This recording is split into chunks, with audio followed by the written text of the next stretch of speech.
Einstein once said, everybody's a genius. But if you judge a fish by its ability to climb a tree, it will live its whole life believing that it is stupid. Ladies and gentlemen of the jury, today on trial we have modern day schooling. Glad you could come. Not only does he make fish climb trees, but also makes them climb down and do a 10-mile run. Tell me, school, are you proud of the things you've done? Turning millions of people into robots, do you find that fun? Do you realize how many kids relate to that fish? Swimming upstream in class, never finding their gifts, thinking they are stupid, believing they are useless? Well, the time has come, no more excuses. I call school to the stand and accuse him of killing creativity, individuality, and being intellectually abusive. He's an ancient institution that has outlived his usage. So, Your Honor, this concludes my opening statement, and if I may present the evidence of my case, I will prove it. Proceed. Exhibit A. Here's a modern day phone. Recognize it? Here's a phone from 150 years ago. Big difference, right? Stay with me. Here's a car from today, and here's a car from 150 years ago. Big difference, right? Well, get this. Here's a classroom of today, and here's a class we used 150 years ago. Now ain't that a shame? In literally more than a century, nothing has changed. Yet you claim to prepare students for the future? But with evidence like that, I must ask, do you prepare students for the future or the past?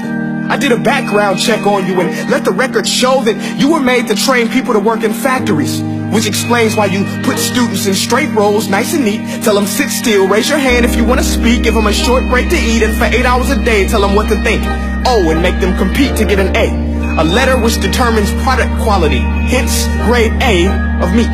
I get it. Back then, times were different. We all have a past. I myself am no Gandhi. But today, we don't need to make robot zombies. The world has progressed. And now we need people who think creatively, innovatively, critically, independently, with the ability to connect. See, every scientist will tell you that no two brains are the same. And every parent with 2 or more children will confirm that claim. So please explain why you treat students like cookie cutter frames or snapback hats, giving them this one-size-fits-all crap. Watch your language. Sorry, Your Honor, but if a doctor prescribed the exact same medicine to all of his patients, the results will be tragic. So many people will get sick, yet when it comes to school, this is exactly what happens, this educational malpractice, where one teacher stands in front of 20 kids, each one having different strengths, different needs, different gifts, different dreams, and you teach the same thing the same way? That's horrific. Ladies and gentlemen, the defendant should not be acquitted. This may be one of the worst criminal offenses ever to be committed.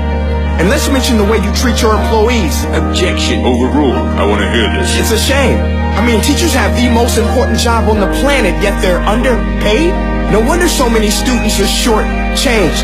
Let's be honest. Teachers should earn just as much as doctors, because a doctor can do heart surgery and save the life of a kid. But a great teacher can reach the heart of that kid and allow him to truly live.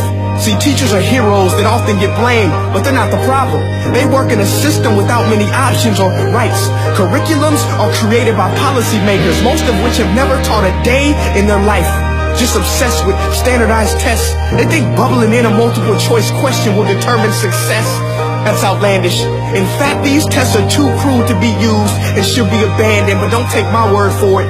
Take Frederick J. Kelly, the man who invented standardized testing, who said, and I quote, "These tests are too cruel to be used and should be abandoned." Ladies and gentlemen of the jury, if we continue down this road, the results will be lethal. I don't have much faith in school, but I do have faith in people. And if we can customize healthcare, cars, and Facebook pages, then it is our duty to do the same for education, to upgrade and change and do away with school spirit, because that's useless. Unless we're working to bring the spirit out of each and every student, that should be our task. No more Common Core. Instead, let's reach the core of every heart in every class. Sure, math is important, but no more than art or dance. Let's give every gift an equal chance. I know this sounds like a dream, but countries like Finland are doing impressive things. They have shorter school days. Teachers make a decent wage. Homework is non-existent, and they focus on collaboration instead of competition. But here's the kicker, boys and girls.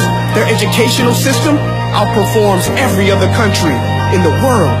Other places like Singapore are succeeding rapidly. Schools like Montessori, programs like Khan Academy. There is no single solution, but let's get moving.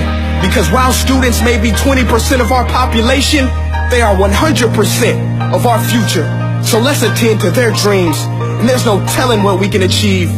This is a world in which I believe, a world where fish are no longer forced to climb trees. I'll rest my case.